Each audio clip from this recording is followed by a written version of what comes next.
की तादाद बढ़ रही है, सड़क पर भी बढ़ रही है, अंदर भी अंत्येष्टि स्थल और जहां पर उनका आवास है, कुछ लोग अंत्येष्टि स्थल की तरफ भी कह रहे हैं कि वहां पर तैयारी, लेकिन अभी पुख्ता जानकारी नहीं मिल पाई है कि कहां पर उनका अंतिम संस्कार, क्योंकि ऑफिशियली देखा जाए तो अभी कुछ देर तक इनकी बॉडी यहाँ रखी जाएगी। और सबसे अहम बात है, पन्ना जी की आमद के बाद तमाम चीजें तय की जाएंगी। मेरे साथ कुछ लोग हैं, उनके पुराने संगी साथी, उनसे ही बात कर लेते हैं। मैम, कैसे देखते हैं इस पूरे घटनाक्रम को?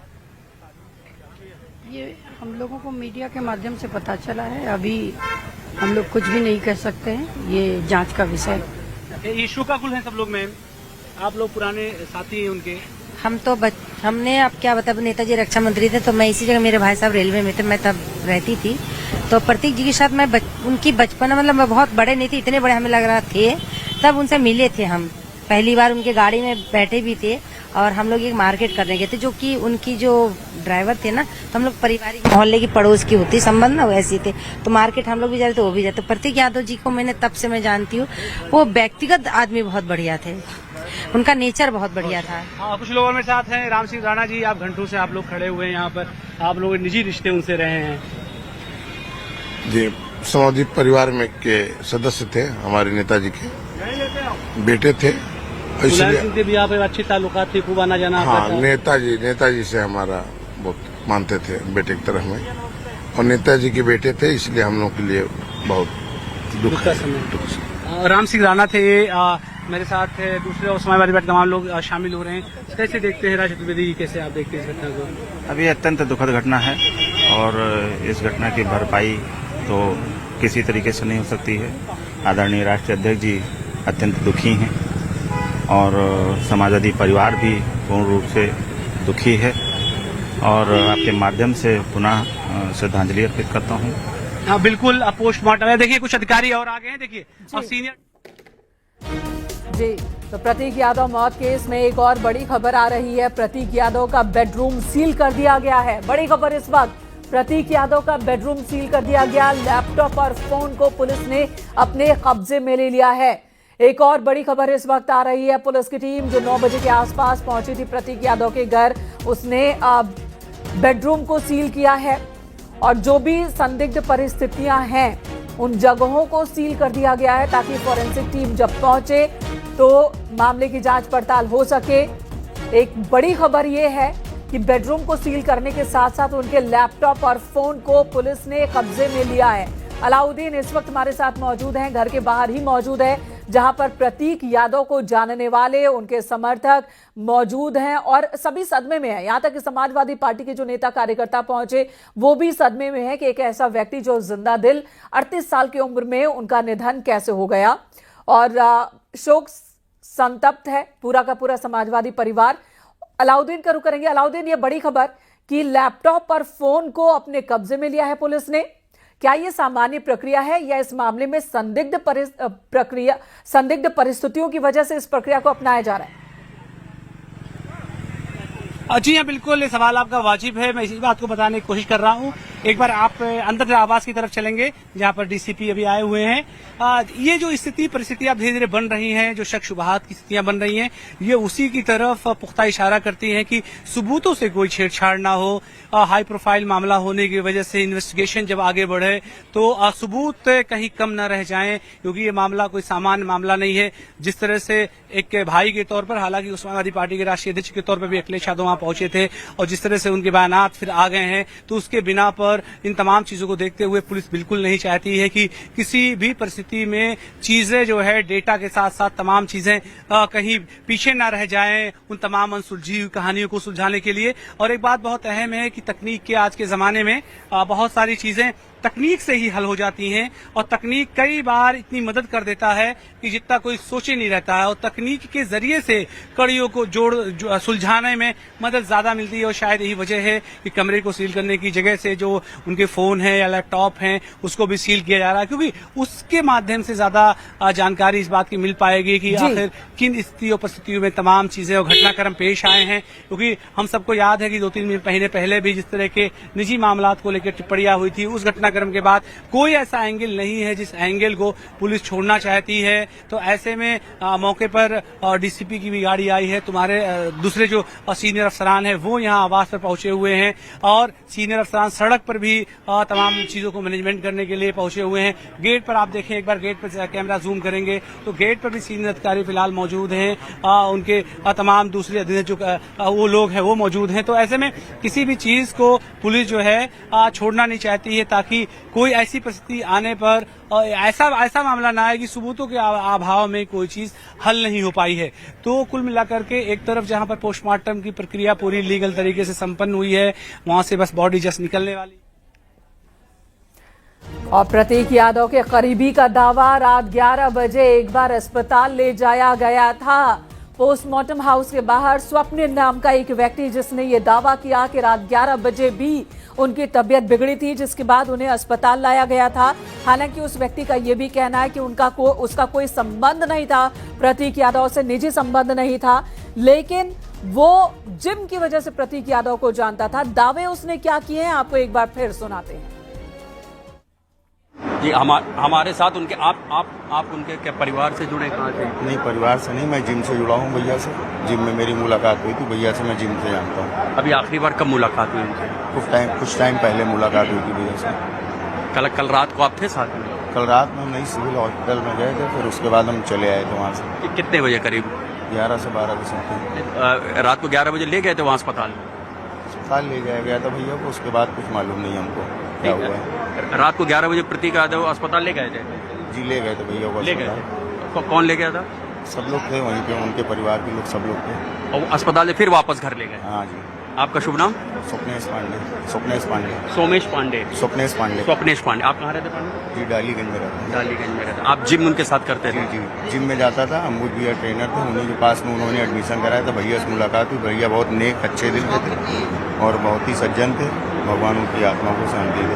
कब से वो जिम नहीं आ रहे थे? इधर और काफ़ी टाइम से नहीं आ रहे थे।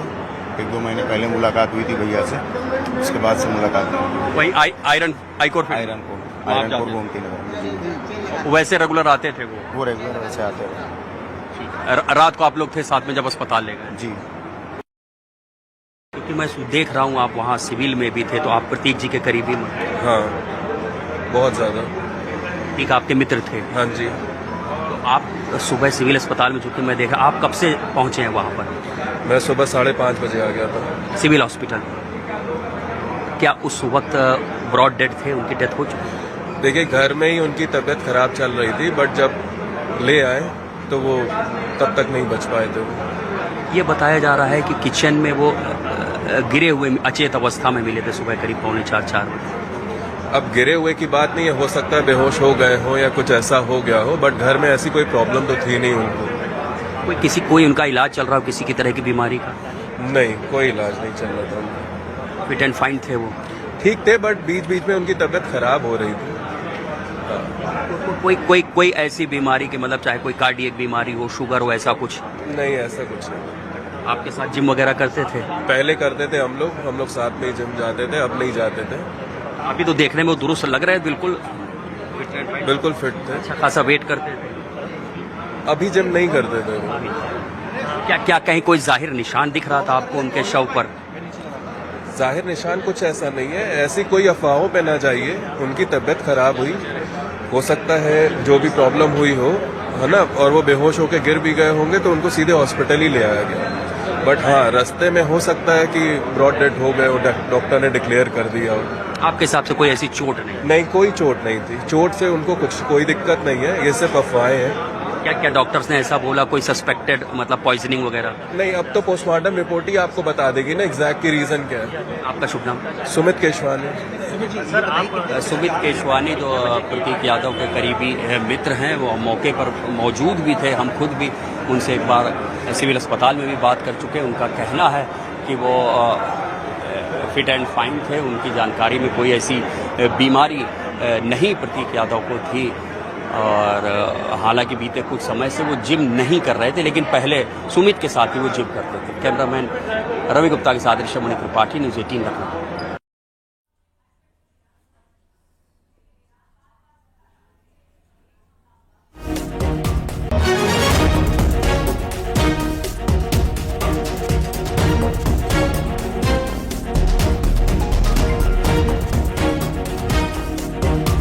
कई कॉन्ट्राडिक्टरी दावे आ रहे हैं। खुद को प्रतीक का करीबी,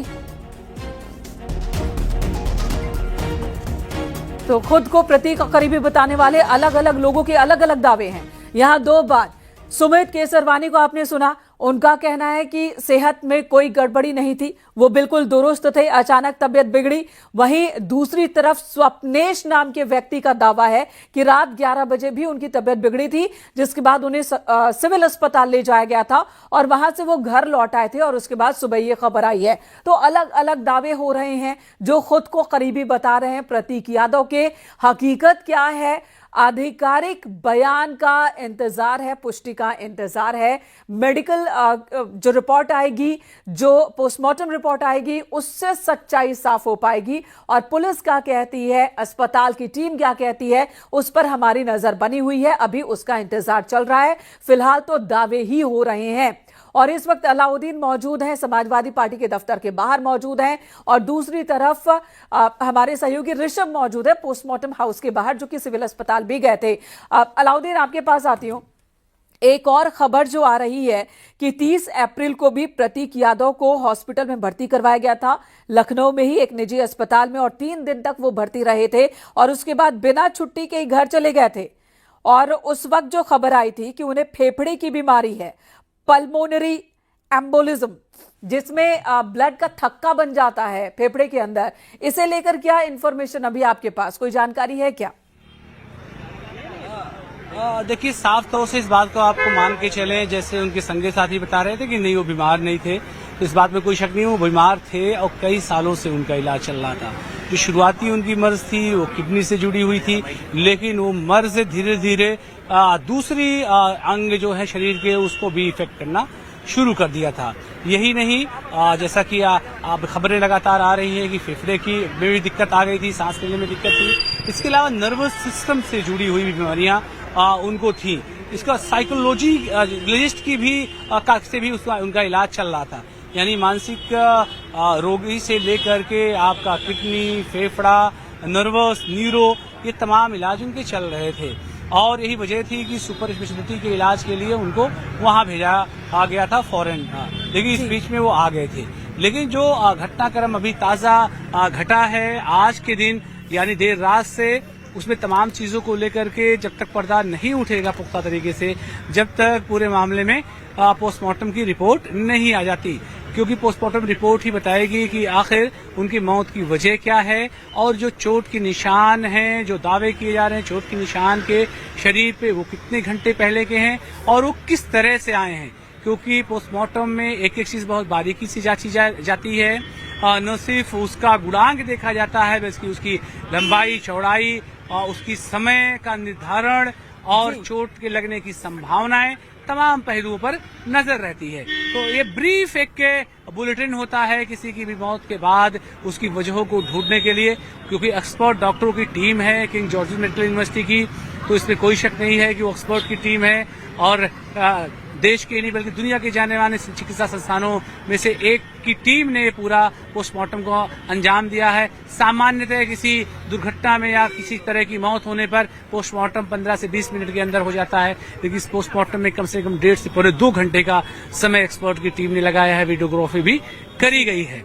तो जब तक पोस्टमार्टम की रिपोर्ट नहीं आई, शक शुबहात और जितनी खबरें हैं, जितने लोगों के बयानात हैं, उन बयानात पर गौर करने की जरूरत जरूर पड़ेगी, क्योंकि उन्हीं सारी चीजों से लबोलुआब निकलेगा। क्योंकि पुलिस अब पूरे मामले में इन्वॉल्व हो गई है, रूम सील है, लैपटॉप सील है, मोबाइल कब्जे में है और तमाम फॉरेंसिक की टीम यहाँ पर मौजूद है। तमाम तो ये बातें बता रही हैं कि इस पूरे मामले में जो एडमिनिस्ट्रेशन है वो भी कोई कोताही बरतने के मूड में नहीं है। ये मुख्य सड़क जहाँ पर मैं खड़ा हूँ, अभी भी आप देखें तो भारी संख्या में पुलिसकर्मी हैं। अभी करीब 50 की संख्या में पीएससी के जवानों को बढ़ाया गया है, उनको एक बार फिर से इन घरों के आसपास तैनात किया गया है, क्योंकि स्थिति परिस्थिति को संभालना भी एक जिम्मेदारी है। तो साफ तौर से एक बार फिर से ठीक आवाज की तरफ अगर कैमरे को जूम करेंगे, तस्वीरें साफ तौर से आप देखें तो वहां पर तादाद पुलिस की बढ़ा दी गई है। तो अब जो इंतजार है वो इंतजार है उनकी। अलाउद्दीन, देखिए, प्रशासन की हलचल दिख रही है, पुलिस टीम बढ़ा दी गई है, चाहे वो समाजवादी पार्टी का दफ्तर हो या प्रतीक यादव का घर हो। वहां पर जो चाहने वाले हैं, समर्थक है या जो जानते हैं प्रतीक यादव को, उनका पहुंचना शुरू हो चुका है। लेकिन परिवार की ओर से अब तक कोई प्रतिक्रिया नहीं आई है।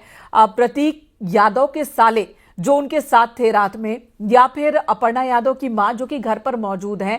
अपर्णा यादव का फिलहाल इंतजार चल रहा है, लेकिन उनकी मां घर पर मौजूद है। तो कम से कम ये जानकारी तो परिवार की ओर से दी जानी चाहिए कि पार्थिव शरीर को कहां ले जाया जाएगा, क्योंकि जो लोग भी जानते हैं प्रतीक यादव को या समाजवादी पार्टी को, क्योंकि इनका जुड़ाव तो पार्टी के मुखिया से है, तो फिर वो जानना चाहते हैं कि प्रतीक यादव के पार्थिव शरीर को कहां ले जाया जाएगा। तो इस बारे में अभी तक कोई जानकारी सामने न आना, यह भी एक सवाल है। देखिए, साफ तौर से क्योंकि ये बेहद दुख की घड़ी है और परिवार में जो सबसे महत्वपूर्ण व्यक्ति या संस्था है वो है खुद अपर्णा यादव जी, क्योंकि वो शहर में मौजूद नहीं है। तो ऐसे में जो बड़े फैसले हैं, खासतौर से अंतिम संस्कार का, इस फैसले में उनका मेरा मानना है अहम रोल होगा। और जो खबरें हैं कि पुलिस के हवाले से कि वो मुंबई वाया मुंबई होकर के आ रही हैं, तो ऑब्वियस है 2 घंटे 10 मिनट, 1 घंटे 50 मिनट से 2 घंटे 10 मिनट की फ्लाइट है, तो इस बीच में बात कर पाना या कम्युनिकेशन संभव नहीं है। बाकी परिवार के सदस्यों की जहां तक बात है कि उनकी मदर है, बहन है, मेरे ठीक पीछे जो आवास है वहां पर वो आ गई हैं, बच्चे आ गए हैं। तो ऐसे में और डिस्कशन जरूर चल रहा होगा, क्योंकि जिस तरह से मेरे सामने ही डीप फ्रीजर बुलाया गया है, मंगा कर रखा लिया गया है 1.5 घंटे पहले। इसके बाद करीब 150 से 200 की संख्या में कुर्सियां हैं, एक टेंट की व्यवस्था की गई है। तो इस बात की तरफ ये बात इशारा करती है कि तैयारियां पुख्ता हैं। लेकिन क्योंकि